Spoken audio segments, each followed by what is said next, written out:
Hello everybody, it's Captain Hooch here, and we are looking at the Beluga Liner by SHELD Kruger in today's Elite Dangerous 2.2 Beta Ship Preview. This is a properly massive beast of a ship, and much bigger than the Orca, with the same high-class stylings, but whoever named this ship clearly failed biology class, as in nature the Orca can grow up to almost twice the size and almost 3 times the weight of a beluga whale. However, SHELD Kruger, you're not here to teach us biology. You are here to make some damn sexy luxury passenger liners for the social elite. Just looking at this ship, I have to say, it is abso-fucking-lutely beautiful. Every angle and curve and window looks to be meticulously designed to be the epitome of luxury travel. And with its smooth curves and large rear winglets, I'd even suspect this ship might be reasonable at atmospheric flight if the angles contribute to lifting body physics. But for something we're stuck in space with, those large wings really just kinda get in the way. But onto the rest of the design. Everything about this ship just screams luxury and power, especially these mammoth engines at the ship's rear. These things are pushing what is perhaps one of the largest ships we can currently fly in the game. And damn, it's a sexy ship, but is it any good?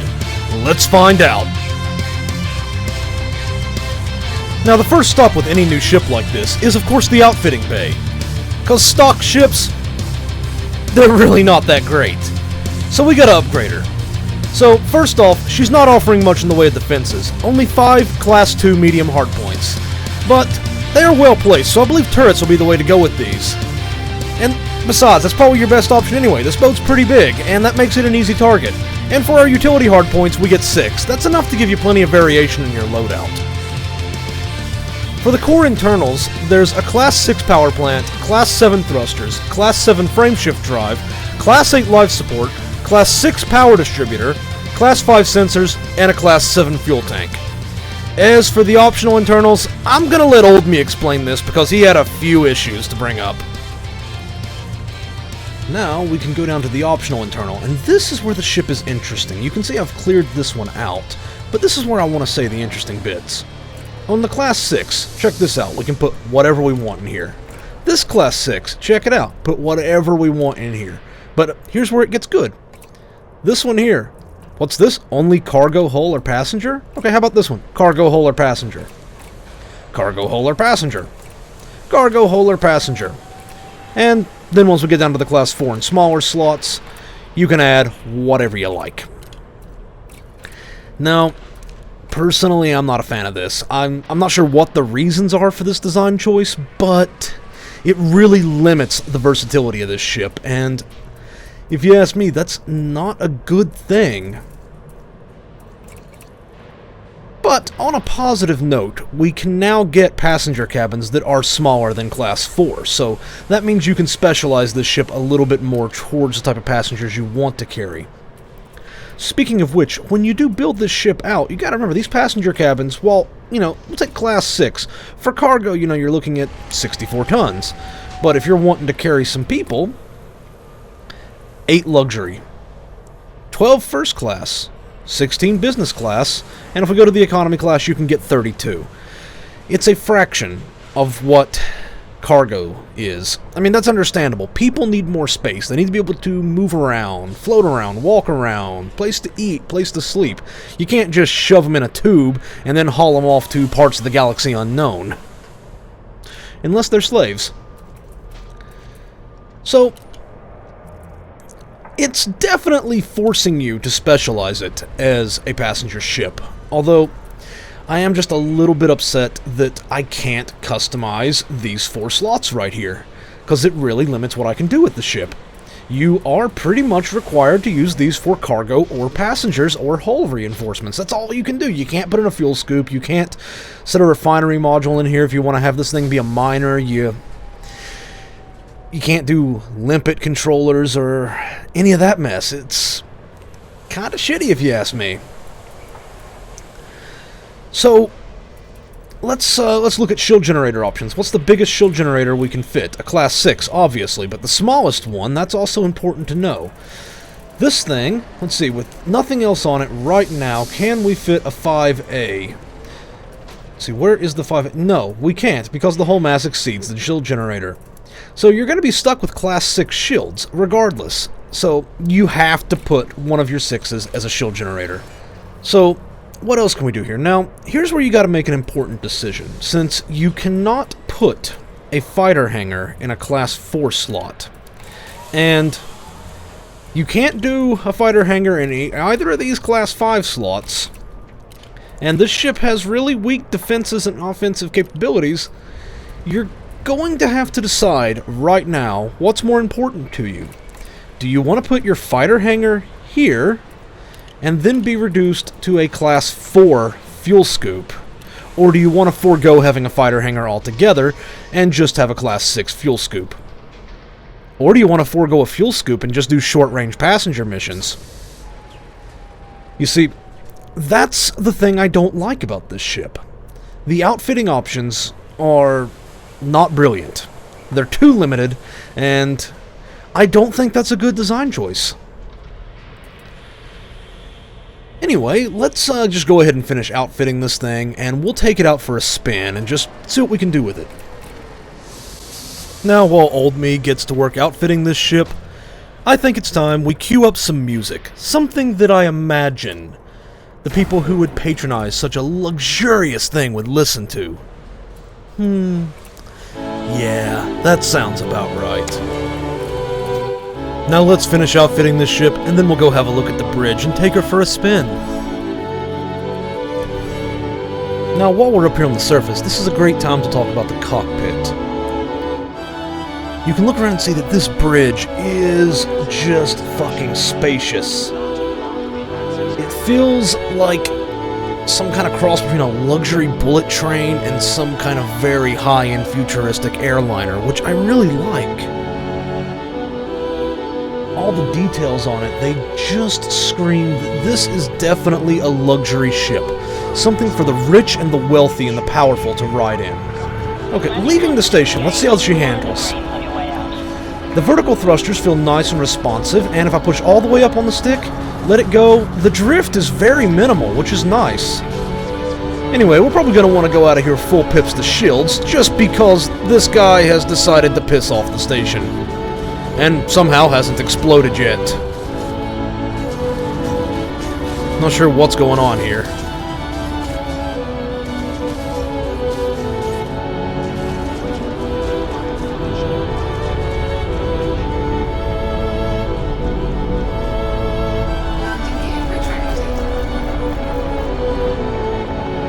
Okay, let's get her out here in space. The roll on it's nice, it feels responsive when you pull back on the stick. I mean, I'm not going to say this is the most agile thing in the world, but it definitely feels like it's a lot better than the Type 9 Heavy, which is perhaps one of the worst ships to fly, and it doesn't seem to be nearly as drifty as the Imperial Cutter. It's tight, it's responsive, and I like it. Let's go full pips to engines now and see how it does. You can immediately tell a massive difference getting this thing to 4 pips. And if we put in the boost, it really just whips around. Well, whipping around perhaps not the best choice of words, but as far as big ships go, yeah, it does kind of whip around. So, let's get this thing out into an ice field. Suntakush? Yeah, Suntakush. And see how she does. Alright, we've got the ship at Suntakush now. We're in Super Cruise, heading towards the 6th planet, where I've done a lot of my films. And seems like a perfect time as any to talk about the Super Cruise handling, since as a passenger liner, this is where you're going to be spending most of your time, traveling between planets and stations. I mean, the yaw on it in Super Cruise, very responsive, the roll is quick, the pitch is nice, not as tight as I'd like it to be, but it's good. Surprisingly good for a ship of this size. Like, I feel like I could easily evade an interdiction in this ship. And that's a good thing. Because when you're carrying passengers, some passengers might be a bit sketchy with other organizations, and they might come after you to check your passengers out and see if it's somebody they need to kill. Which means blowing up your entire ship, because nobody wants to do things clean anymore.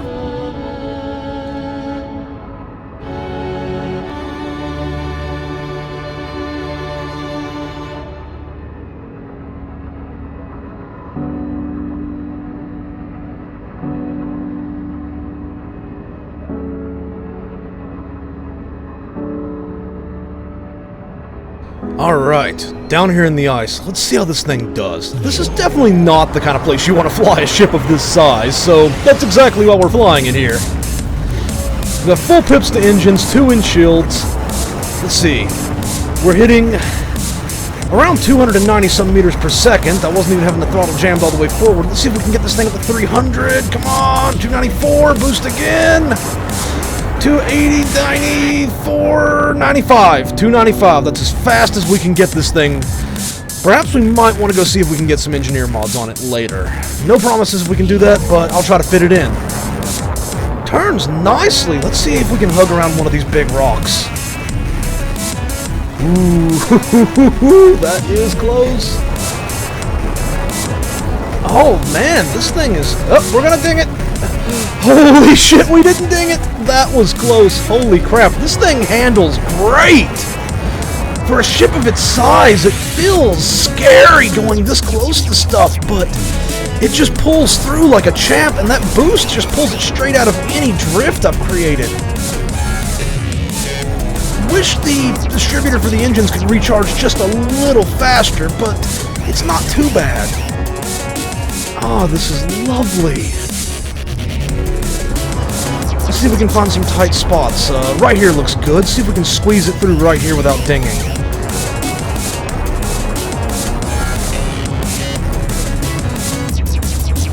Oh, I got the proximity impact going off. Oh, we did ding a little bit. That took off one ring of shields.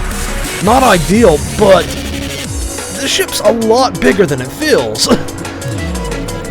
And you kind of got to remember that sometimes, so be careful when you're flying it in tight areas. But, God, it feels beautiful.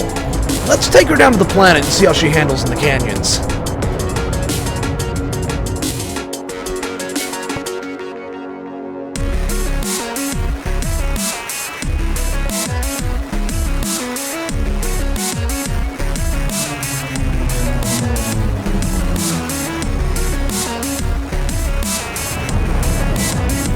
Alright, just flying this thing down on the planet, it feels really nice. I mean, I don't feel like I'm fighting it at all. Anyway, let's get down in this canyon. See what we can find. Hopefully fun and not crashes. Ho-ho, this is going to be a little hairy pulling out of this. I'm going to start my turn now. We're drifting just a little bit. I think we're pulling a few G's there. I saw a bit of red tint. Oh, this is a little bit scary. Oh, it handles like a champ! Holy shit, this is awesome! And that's a good thing, too, since if you're a Horizons owner, you're gonna be flying this thing on planets in your passenger missions. Okay, let's see if we can do this turn. Oh, like a damn boss, this ship! It don't fuck around! The only thing that's a little scary is how slow that power distributor will recharge the engines. That's the only thing that's really worrying me here. Ooh, this spot down here looks beautiful. Let's see what we got to work with. Okay, let's go through here, try to take it nice and gentle.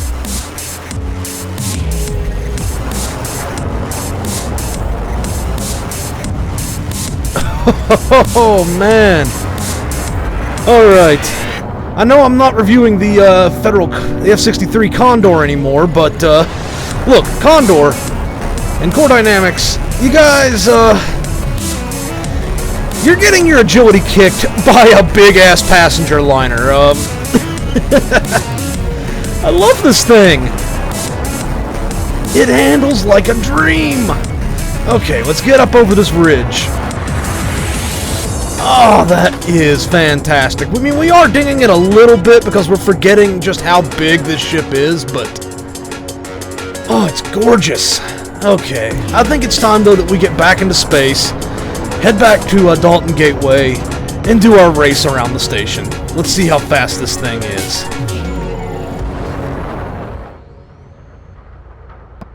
Alright, ladies and gentlemen, are you ready for the time trial race? And on a side note, just to give you an idea of the scale of this monster, this is that massive ass antenna at the back of the station. And holy shit, it's almost as long as that thing. That's crazy. Anyway, back inside the ship. Let's get ready to run. In 3, 2, 1, go! Boosting off the line! Heading for the slot. Now this is going to be the really tricky part. Got to get it through here because this thing is properly huge. Okay, we've made it through. We didn't crash into that little ship coming around. Okay, I was a little worried there for a minute that we were going to hit that thing at over 100 meters a second, take it out, and have the station blow us up, and we'd have to start this race over again, but we didn't. Okay, I don't think this ship's going to be hitting the top 10, but let's see if we can get her around. Okay, coming around the back of the habitation ring. The nice slow pace of it means we can get a really good look at all the nice details on the station, but it doesn't make for the most exciting race. But I have got to say, this thing is just hugging very tight. Put the hammer down and let's head down to the station body. Okay, it's going to be the tricky part. We're going to have to pull up and get into position without drifting, and we have got the station arm coming around on us, so I think we're going to want to just roll to the right here, try to get around it. Oh, this is sketchy. This is going to cost us a bit of time. Let's get under. This is going to be a tight squeeze right here. Oh, we are stuck a little bit. Okay, we're going to have to go around through this side. That has cost us some seconds because we have gotten caught on some stuff. Oh, okay, we're good. We're good. No, we're not good. Are we stuck? I think we're stuck.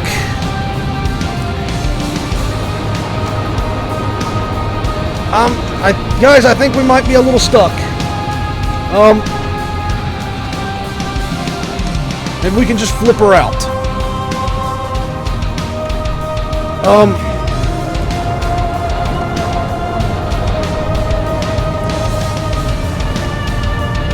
Okay, well, that definitely cost us a lot of seconds. Anyway, let's head back along the station's body, get through those solar panels.